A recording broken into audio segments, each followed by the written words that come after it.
Rikthehemi, jemi në hapësirën e të ftuarit të ditës tani. Milaim Zeka, gazetar dhe publicist i njohur i Kosovës, ish deputet në Kosovë, i cili u tregua kritik për debatin mbi praninë e artistit serbo-kroat Goran Bregović, duke i quajtur atë politizim për të ardhur keq, që kritikoi qëndrimet e vetvendosjen e Albin Kurtit për çështjen, ishte mbrëm i pranishëm në festën e birrës në Korçë së bashku me familjen e tij. Ai mbrëm, por edhe më herët, ka bërë disa deklarata të cilat do t'i elaborojmë në një bisedë Skype nga Korça, ku ai po qëndron për disa ditë. Përshëndetje zoti Zeka, faleminderit që pranuat kemi së bashku këtë komunikim.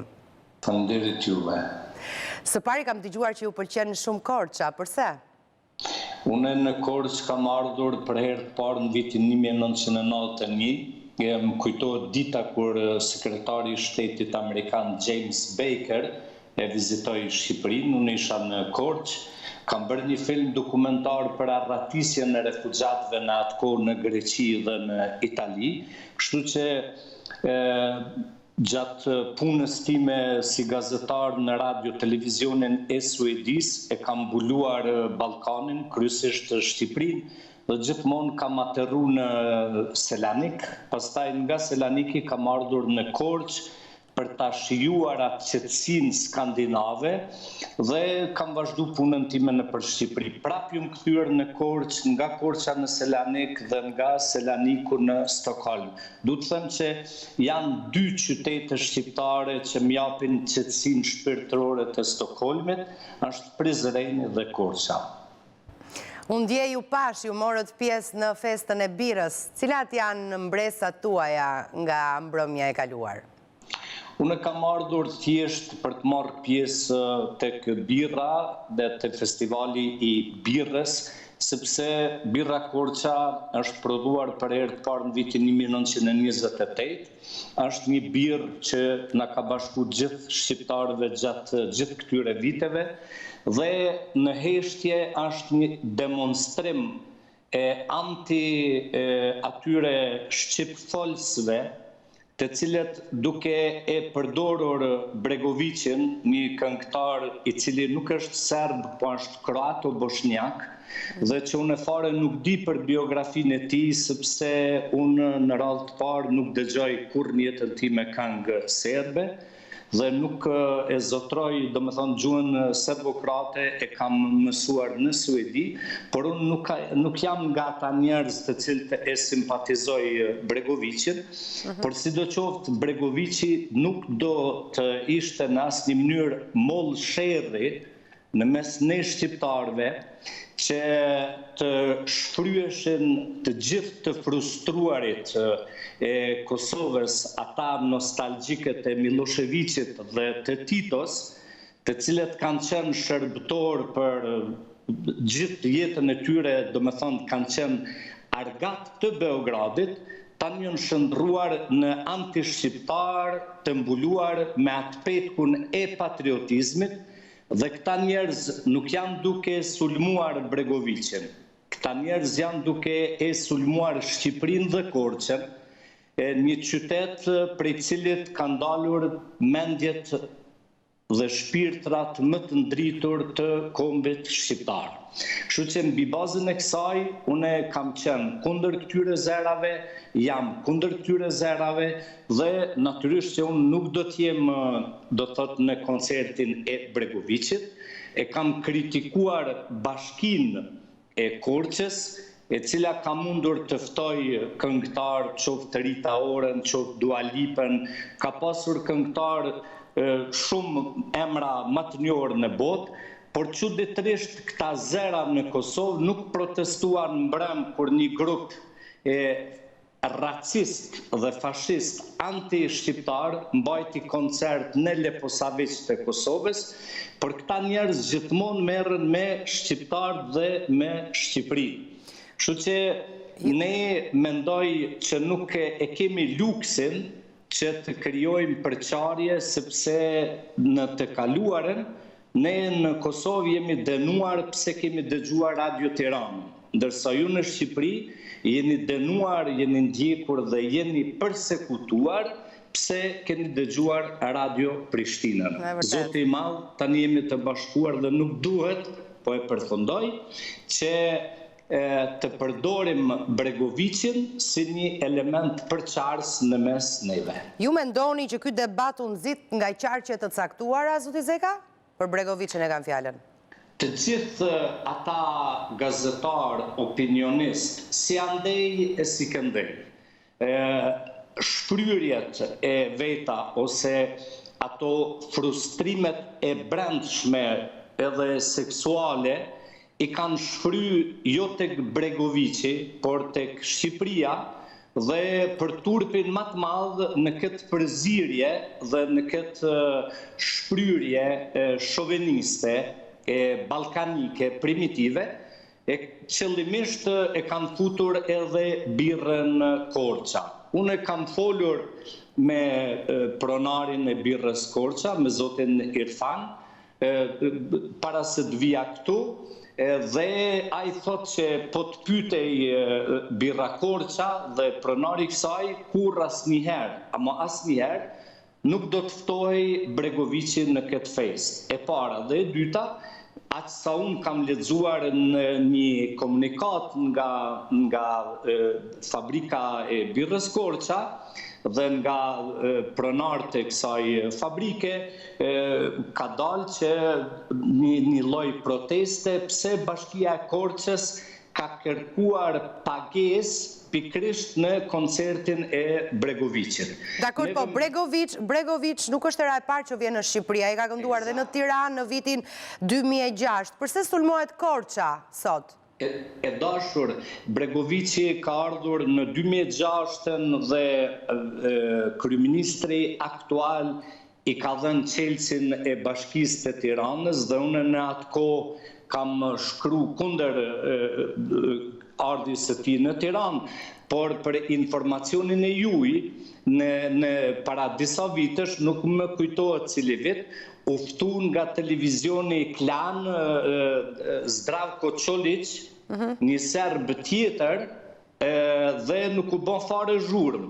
Unë mendoj që në kësaj fushate i kanë fry disa gazetarë të paguar të Kosovës nga qarqe të biznesit, të cilët janë të lidhur drejt për drejt me Beogradin, bizneset që edhe landën e parë e marrin pikërisht nga Serbia dhe nga Beogradi.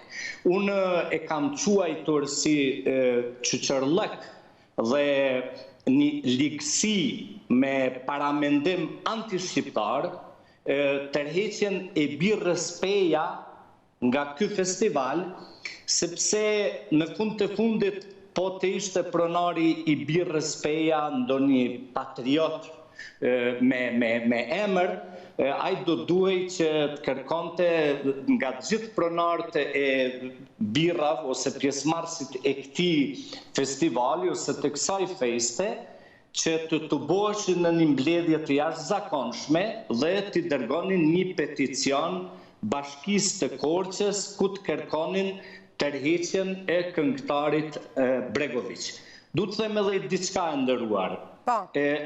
Ju në Shqipëri e dëgjoni Bregovicin si artist dhe si këngëtar dhe ju e vlerësoni Bregovicin mbi artin, mbi shijen e muzikës që mund ta keni për te. Ndërsa ne në Kosovë e adhurojmë Bregovicin, e duam Bregovicin, kur po them ne në Kosovë, tash po flas në emrin e këtyre kritikëve të Bregovicit, dhe janë pikërisht këta publicist, këta gazetar dhe këta biznesmen, të cilët në raftet e tyre, jo të libra, sepse nuk kanë libra, por në raftet e tyre kanë muzikën e Bregovicit, madje edhe muzikën e gruas të Arkanit, Cecës, e cila kur mbajti dikun vitin 2006 ose 2007, nuk e di saktësisht vitin, por mbas përfundimit luftës të Kosovës, kur ajo mbajti koncert në stadionin e Shkupit, kanë shku mbi 100 autobus të mbushur me plot shqiptarë të Kosovës dhe qindra makina për ta pa koncertin e një këngëtarje serbe, e cila në deklaratën e saj ka thënë tekstualisht kështu: si kur ta dija që muzikën time e dëgjojnë shqiptarët, unë asnjëherë nuk do të këndoja.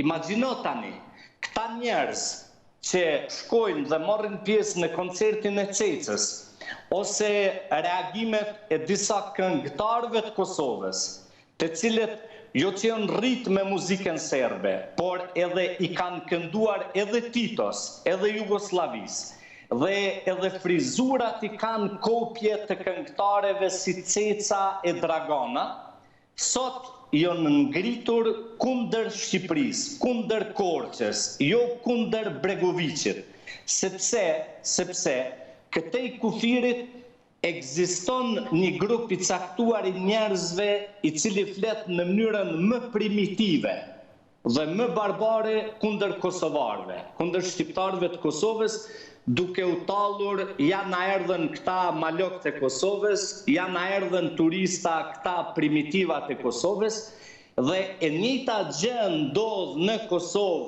nga nostalgjikët e Jugosllavisë, të cilët e shohin veten si shumë të moderuar dhe tepër intelektual, në qoftë se pikë të referimit e kanë Beogradin dhe jo Tiranën.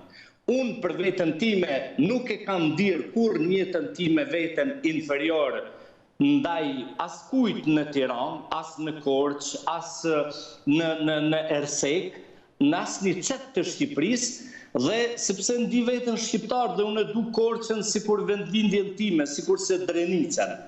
Por njerëzit të cilët kanë në shpirtin e tyre vakum intelektual, njerëzor, edukativ, këta njerëz në vend të një analize të vërtet, këta pastaj ngrijnë murin kinez të përçarjes dhe të urrejtjes, gjoja që ne jemi dy popuj. Po e përfundoj, ju me siguri që e keni dëgjuar atë luftën titanike të disa pseudo-intelektualve shqip folës jugoslav, të cilët e kanë shpikur gjoja se ekziston edhe një gjuhë e re shqipe që është gegnishtja, dhe kemi disa intelektuaj të Kosovës të cilët thonë që ekziston kombi kosovar.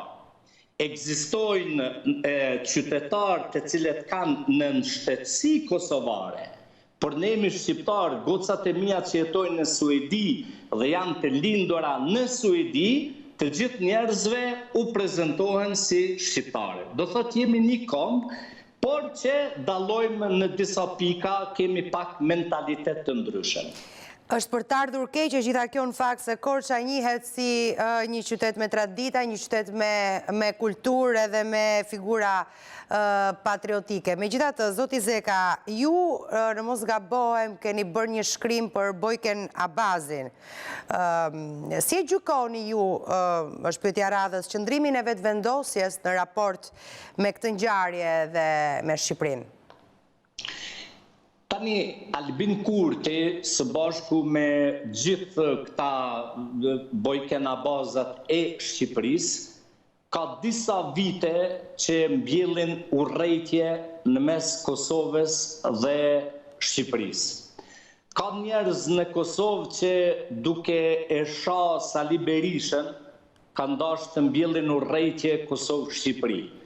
Ka njerëz atje si Albin Kurti që duke e shoh qeverinë aktuale dhe kryeministrin aktual Edi Rama, kanë shku deri në atë pikë të marrëzisë, sa që kanë refuzuar edhe vaksinat e dhuruara nga qeveria shqiptare. Do me thonë, Albin Kurti nuk e kishte për turp që të pranonte ndihmat e Vučićit rreth testimeve për COVID-19, por refuzoi ndihmën e Edi Ramës kur i ofroi vaksinimin e qytetarëve të Republikës Kosovës. Tani ky Bojken Abazi, për cilin nuk ka votuar as familja e tij në zgjedhjet e fundit, është pikërisht ai i cili del dhe ban propagandë gjoja se Bregovici është ky, është ai së bashku me Albin Kurtin. Albin Kurti është abuzuesi shekullit që 100 vite unë nuk njoh politikan i cili ka folur në gjuhën shqipe e që ka abuzuar me kombin shqiptar në përmasat e Albin Kurtit. Albin Kurti ka ardhur në pushtet në Kosovë duke gënyer shqiptarët matan kufirit se ai lufton për bashkim kombëtar. Albin Kurti ka qenë kundër bombardimeve të NATO-s, ka qenë kundër konferencës së Rambujës, ka qenë kundër pakos të Ahtisarit mbi bazën e kësaj pako u shpall pavarësia Kosovës në vitin 2008. Albin Kurti dhe gjithë përkrasit e tij kanë qenë kundër flamurit të shtetit Kosovës, kundër hymnit të shtetit Kosovës, asnjëherë nuk janë betu në parlamentin e Kosovës kur e kemi bërë betimin si deputet, gjithmonë e kanë mbajtur flamurin kuqezi, pra flamurin kombëtar, dhe të gjitha këto premtime i shkeli me dy këmbë Albin Kurti dhe sot është bërë sikur ata makushat që e pusin kokën në rerë, ka harru bashkimin kombëtar, ka harru urrejtjen e tij ndaj flamurit të shtetit Kosovës dhe gjitha me radhë dhe po vazhdon abuzimin kundër Shqipërisë përmes Bregovicit. E kuptoj. Si e komentoni qëndrimin e Albin Kurtit për Ballkanin e hapur, zoti Zeka? Ballkani i hapur ka ardhur si rezultat i një mbështetje absolute nga ana e kancelares Merkel, presidentit francez Emmanuel Macron dhe shtëpisë së bardhë. Unë nuk mendoj dhe nuk besoj që Edi Rama mund t'jetë aq budalla sa t'i hyjë një valle të tillë pa miratimin e Berlinit, Parisit, Londrës dhe Washingtonit. Mos pjesëmarrja e Albin Kurtit në Ballkanin e hapur është gabimi më i madh politik në jetën e tij dhe fakturën e këtij gabimi politik do ta paguajnë qytetarët e Republikës Kosovës. Enver Hoxha nuk e ka shah në mënyrë ma të rëndë perëndimin e sidomos Shtetet e Bashkuara të Amerikës se sa Albin Kurti. Juve ju kujtohet fjalimi i tij në Parlamentin e Kosovës kundër Shtëpisë të Bardhë, ku doli me atë prallën e tij famoze se gjoja po përgatitet coptimi dhe ndarja e Kosovës në Washington. Dhe kjo ishte arsyeja që gjoja Albin Kurti nuk po merrte pjesë në atë ceremoninë dhe në nënshkrimin e asaj marrëveshjes së famshme në mes presidentit Vučić dhe kryeministrit Kosovës Abdullah Hoti. Kështu që Albin Kurti do duhet ishte në Ballkanin e hapur dhe në qoftë se një njeri do duhet të ndihej në siklet dhe i poshtruar për të marrë pjesë në këtë forum, do duhet ishte presidenti serb Aleksandar Vučić e në asnjë mënyrë kryeministri i Kosovës, sepse prania e kryeministrit Kurti në Ballkanin e hapur indirekt do të thotë që Serbia po e pranon pavarësinë e Kosovës. Si besoni se do të shkojë më tej kjo iniciativë? Në bazë të informacionit që unë kam, Bashkimi Evropian ndan miliarda euro si ndihmë për vendet e Ballkanit, në qoftë se minimum 3 vende bashkarisht paraqesin projekte të përbashkëta.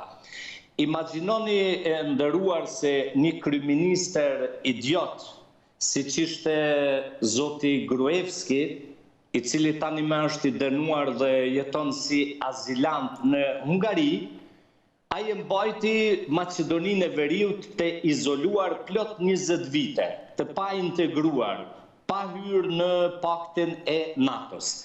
Dhe fuqia e perëndimit e detyroi qeverinë e Maqedonisë që ta ndroi emrin e aeroportit nga Aleksandri i Madh në aeroportin e Maqedonisë, të ndroi edhe emrin nga Maqedonia në Maqedonia e Veriut. Imagjinoni se çfarë kosto të lartë pagun një popull kur në krye ka politikan idiot të formatit të Gruevskit. Prandaj, mbi bazën e këtyre projekteve të përbashkëta në mes Shqipërisë, Maqedonisë dhe Serbisë, unë kam informacion që Bashkimi Evropian dhe Shtetet e Bashkuara të Amerikës do të ndajnë plot 35 miliard ndihma për Ballkanin. E kuptoj. Dhe në fund do doja të riktheshim edhe njerë festës birës, sepse unë dëgjova që ju sugjeruat mbrëm një fest bire dhe në Prizren. Do ishte mrekullia e Zotit me u bën një fest birre në Prizren dhe birra Tirana me në ardhë edhe në Prishtinë, dhe mbrëm me thash me shaka po e ri përsëris që shikoni, birra Korça e ka një karakteristik të jashtë zakonshme. Është një birë që si duket e ka ujnë e mirë dhe është një birë që nuk të frynë dhe ndikon edhe në trurin të paktën të nusës time, e cila duke pi mbram birë Korçe më tha, o burrim, a jeti a dikush tjetër, tha se ju dashuru prapë në ty. Kështu që përmes këtij mesazhit të dashurisë u baj thirrje të gjithë shqiptarëve që të na bashkoj birra Korça, të na bashkoj Korça, sepse Korça i ka dhënë trum gjithë kombit shqiptar dhe stërgjyshrit ton nga Kosova, shumica prej tyre janë shkolluar në liceun e Korçës. Prandaj ne si shqiptar duhet me fol për gjëra që na bashkojnë. Dhe ajo që na bashkon është pikërisht edhe birra Korça, edhe butësia dhe qetësia e pastërtia që nuk e gjen në asnjë qytet tjetër të Shqipërisë përpos në Korçë. Në qoftë se ju vini në Korçë, mbramën e kam qenë në shoqërim me turistë francez, ata habiteshin se si nuk kishte askun në Korçë plehra, se si gjithë ata njerëz, me mira njerëz, ishte një qetësi e jashtëzakonshme. Kështu që une jam shumë i lumtur, kam bërë një pushim të jashtëzakonshëm me gocat e mia që ju kam tregu edhe liceun, edhe muzejt, edhe ato kishat e jashtëzakonshme, edhe të gjitha në Korçën e bukur. Më vjen mirë. Faleminderit shumë për këtë intervistë që realizuam së bashku. Ju uroj punë të mbarë në vim. Unë të falenderoj ty dhe gjithë stafin e News 24. Faleminderit shumë. Faleminderit zoti Zeka.